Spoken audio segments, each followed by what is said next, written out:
Thank you very much. Thank you for the invite, and thank you everybody for taking time out this morning to come. My name is Mike Gravenor, and I am Professor of Biostatistics and Epidemiology at the Med School. And I'm going to talk about some of the experiences we've had over the last few months working on COVID in Wales. My background is obviously statistics and mathematical modeling in biology. I spent a lot of the last few years working on cohort studies of coronary heart disease and stroke, and modeling outcomes dependent on various pharmaceutical interventions. But I have a murky past in infectious disease modeling. And I started off working on measles population dynamics. And I then did my PhD with this person here, Dame Angela McLean. Angela is the Chief Scientific Advisor to the Ministry of Defence. And she is the Deputy Chief Scientist to Patrick Vallance. So you've probably seen Angela on some of the early press conferences, standing next to the government announcing what's happening with the figures of COVID back in the first wave. So Angela is a mathematician and a modeler in biology, and we worked together on malaria. And then I did 5 years postdoc with Angela as well, working on mad cow disease and scrapie. I then worked a little bit on avian influenza and dengue virus, but gradually moved towards communicable diseases, non-communicable diseases, I should say. But this background put me in a reasonably good position to offer some modelling advice to the Welsh government when COVID happened. And that was because the modelling was playing quite a big role in the early stages when all the information from the imperial model and these places were coming through. So I was invited to join the Welsh Government Technical Advisory Cell, which is their the Welsh version of SAGE, which provides the scientific advice to the decision makers. And sitting on that group has led to a lot of work, a lot of hard work over the last few months. And these are the kind of projects that I've been involved with a lot of people. Especially the guys at Supercomputing Wales, who I'm going to mention quite a bit, Ed, Mark and Biagio. And we've, as part of that group, we've been developing a model for Wales, model for transmission of the spread of the virus in Wales. We use the model to generate the reasonable worst case scenario, which is used by SAGE as well as the health boards to plan. I've worked with Public Health Wales in the methods to estimate the R value in Wales. I've worked with the Supercomputing Wales guys and Fatima and Alan Lloyd on estimating the efficiency of the contact tracing system in Wales. This is a project led by Biosciences, Cons and Miguel there on the effect of the 5-mile rule that Wales had. Our models are used by the health boards for forecasting occupancy. More recently, and this is what Biagio talked about, the firebreak model we generated, which is here, with the SAIL guys, which I'm going to talk about a little bit about, that they've got really useful models for the geographical risk. And so this might be you might have seen the animation that the Welsh government uses on their Twitter account to show how the disease is spread throughout Wales. That's been quite influential. So there's a lot of stuff, and because Biagio talked a few weeks ago about a lot of the modelling, disease transmission modelling, I thought I'd talk about something else. So I'm going to talk about estimating risks in care homes, which is another project we've been involved in. And this again with Public Health Wales, with the SAIL guys, with Supercomputing Wales. So it's been a real experience in team science these last few weeks. So what is the problem in care homes that we looked at? The uncontrolled spread in care homes is probably one of the defining features of the epidemic in many countries, especially in the UK. And during the first wave, the hypothesis is linked to the process of emptying beds in hospitals in preparation for the requirements of admissions during the first wave. And so a lot of people didn't require care, they'd be sent home, so there's plenty of room in the hospital. This was successful because hospital capacity just about peaked out and just about held. But hospitals are a focus for infection of everything. Okay, this is inescapable. And so before testing was widespread, the question was, were people sent home infected, and did that lead to a seeding of the epidemic in the care homes?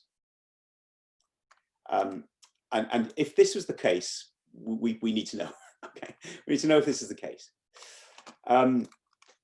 And to answer this question brings in a lot of team science, and especially the SAIL data bank, which sits across from where we usually would be sitting for a talk like this on the campus in the data science building. And for those of you who don't know, SAIL data bank is a fantastic facility for linking individual health records. And if you don't know about the SAIL data bank and you're at all interested in analyzing data, you should find out about it.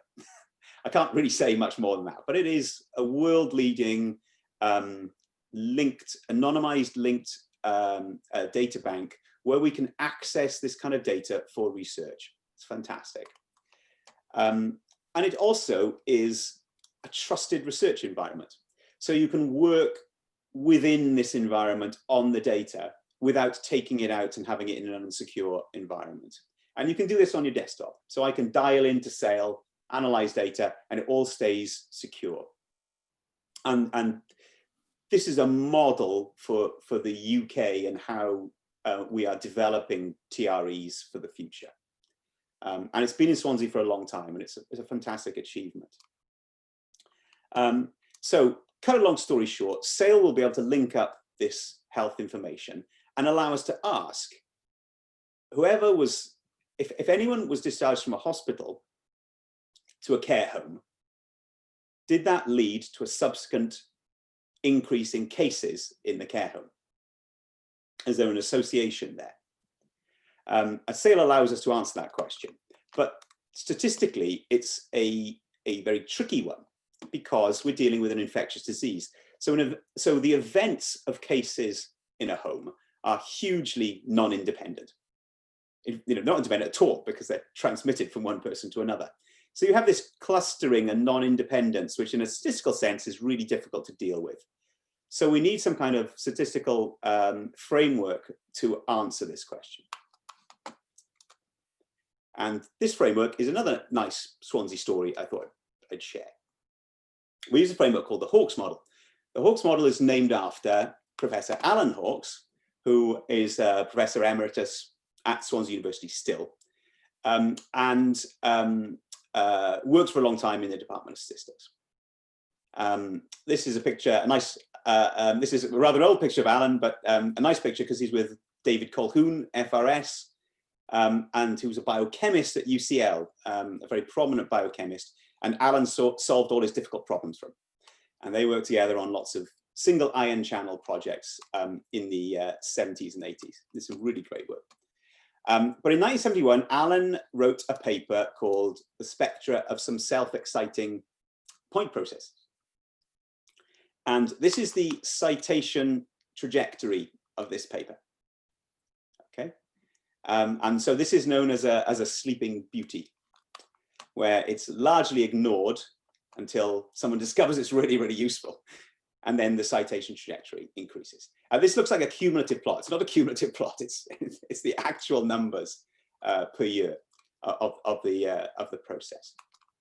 And this is a typical Hawkes type process where you have a Poisson probability. These are brief technical details. You have a Poisson probability, and then you have what's called a self-excitation term, which means if a case arises, more cases arise. They explode. And this is given by the event of an actual case occurring. And this is a useful model for the spread within the home. So what we added to this was another term to describe what happens if a hospital discharge goes into the term. Does that lead to a proliferation of cases? And then you have a nice statistical model that you can use to estimate the effect of the hospital discharges.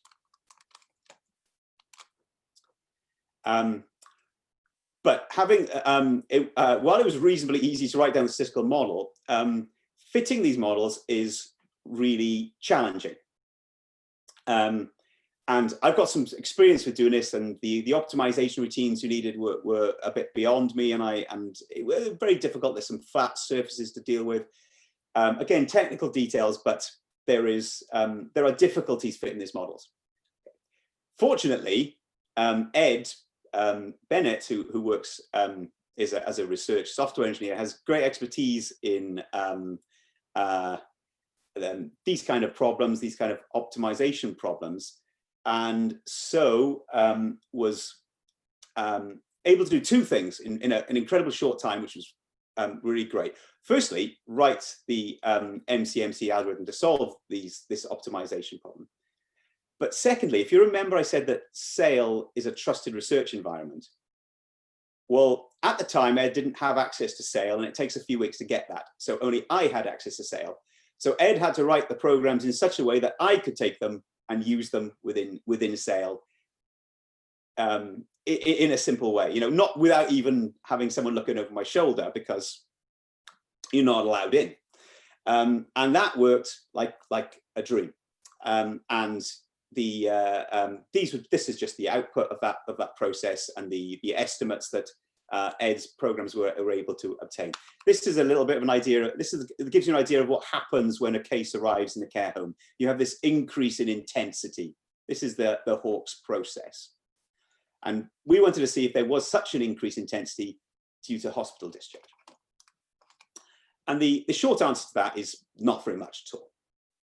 Okay, so we modeled baseline intensities based on the size of the care home, because of course a bigger care home is much more at risk of getting infection from the community. So that's their baseline intensities. We have this parameter for the spread once you have a case, and we know, of course, this is proof that COVID is an infectious disease. Right? This is a trivial result, but a nice large parameter here. And then the parameter here is the effect of a care home. And it's very, very, very small in comparison to other factors that are affecting the spread. So we were able to show from this process that, yes, some people probably were infected and came out of the hospital into a care home. And that may have been a problem. But in general, it's a very small effect. And why is this important? Well, now we've moved on. And at the time, people were not being tested. Now, of course, they're being tested. So in theory, we've closed the route of hospital to care home exposure. So what has been the impact of that? Well, this would suggest that we mustn't rest on the idea that we've closed the main route that caused the problem in care homes. And we still don't really know what the main route of exposure is. And so we still have to keep our vigilance at exactly the same level as before, because the route that we think we've closed does not appear to be the main route at which care homes are experiencing exposure. and other routes can be affected by testing, etc. But if we want to protect care homes, we need to know how it got in. And so this being the prime suspect and now being quantified as being not such a big effect is important for policy. And that's it technically. I've just got a couple of comments to finish with. I mentioned that this has been all these events have been an amazing experience in team science, and so there's many people to thank across the technical advisory cell, the modelling group that is the subgroup of the technical advisory cell, Public Health Wales guys, all the SAIL people. And when I wrote this down, I suddenly realized that almost everybody on here I've never met in person. So all the projects that have gone on have just, I've never even met, I've never been in the same room as most of these people. And you know, I find that quite, I really took a sort of moment then to sort of think about how life has been in the last 6 months, working on all these new projects with people I don't know at all. And it's been, you know, a very interesting and rewarding experience from that point of view. And a special thanks to the Supercomputing Wales guys, Mark Dawson, Ed Bennett, Biagio, and Ben's come on board recently. So yeah, it has been, looking back to think that in a matter of a few weeks, really, we've built a model for Wales, fitted it to the Wales epidemic, developed a reasonable worst case for Wales, developed a fire break, developed a contact tracing model, and analysed the spread in care homes. That's all within a few weeks of being introduced on Zoom to a group of people.